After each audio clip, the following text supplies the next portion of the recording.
Sup, ding-dongs? Let's get you all caught up on that Bethesda news, shall we? Last night, Bethesda hosted their pre-E3 conference where they announced a plethora of games that should be arriving at your local game store very soon. What were these big announcements? What? Fallout 4? Dishonored 2? Doom? And Elder Scrolls. What?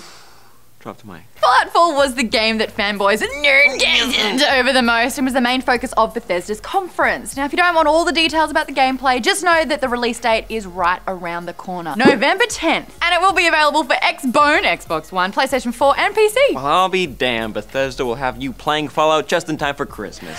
Thanks, Bethesda! As for the gameplay, we know that the main story will take place roughly 200 years after the nuclear war in Boston. Also, for the first time, players will be able to experience the world before it all went to shit. Just for a little bit at least. Players can choose between a male or a female character to play with. Yay! Pretty cool. Which we get to see with a fun customization scene, and the game can either be played from first or third person point of view, dealer's choice. I prefer third. Yeah, butt view.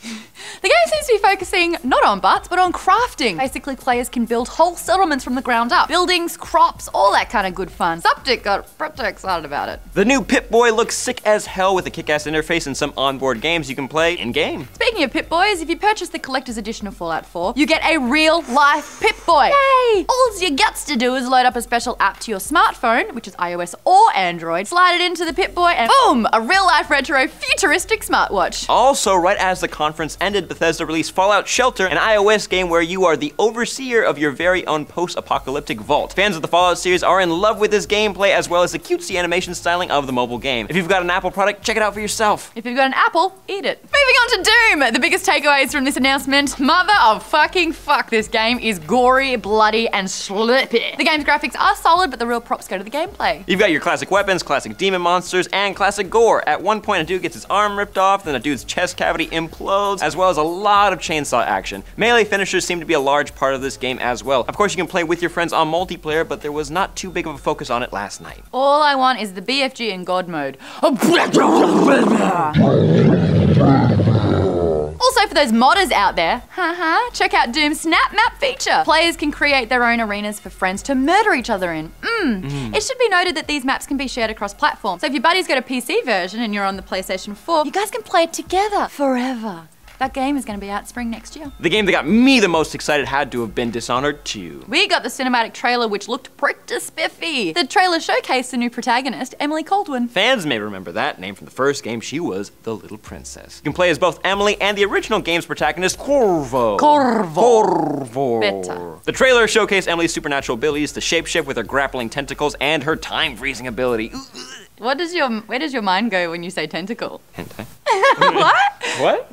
Sorry to break this to you, Sam, but there is no release date for that one at the moment, but I will keep my eyes out for it. Thank you. Lastly, it was announced that Elder Scrolls will be releasing Legends, a free-to-play strategy card game that takes place in the Elder Scrolls universe. Hold on, like Hearthstone? Yeah, just like Hearthstone. It's its competitor, and it seems like a slam dunk for Bethesda. That will be available on PC and on your iPad in hopefully the near future. We should also mention that you can sign up for Battlecry's multiplayer beta, which will be available later this year. Even though I did play this game at E3 last year, and it's like that was a whole 12 months and you're only still kind of creating a beta, why is that taking so long? Is it because it's not a great game? Because I enjoyed it, but it kind of had a lot of work to do?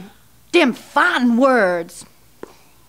Besides that little bit of information, there wasn't much else to say about Battlecry. And that's it from last night's Bethesda conference. Which game got you the most excited? Let us know in the comments down below. And be sure to check back to the channel for more E3 updates as they unfold, because we're going to be back there later this week. Also, go check out 4gamingpeoples.com. They got some sweet designs from almost every type of pop culture genre out there. They've got phone cases, shirts, hoodies, tanks for not only men but women as well, and cool designs like this. And this. And even this. Is that you? I wish. Oh, it's Wally. Be sure to keep your eyes out for backpacks, leggings, laptop cases, and more coming soon. Check these out at 4humanpeoples.com. I'm Sam Basher. I'm Maud Garrett. I need some tissues for my nerdgasm. Give me the drive, Raina. Those awesome new apparel designs belong to the people. Never!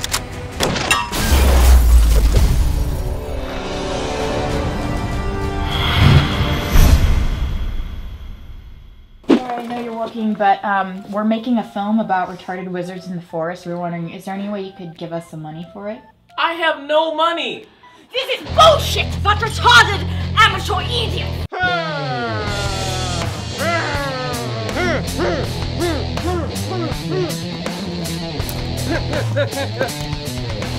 Fuck.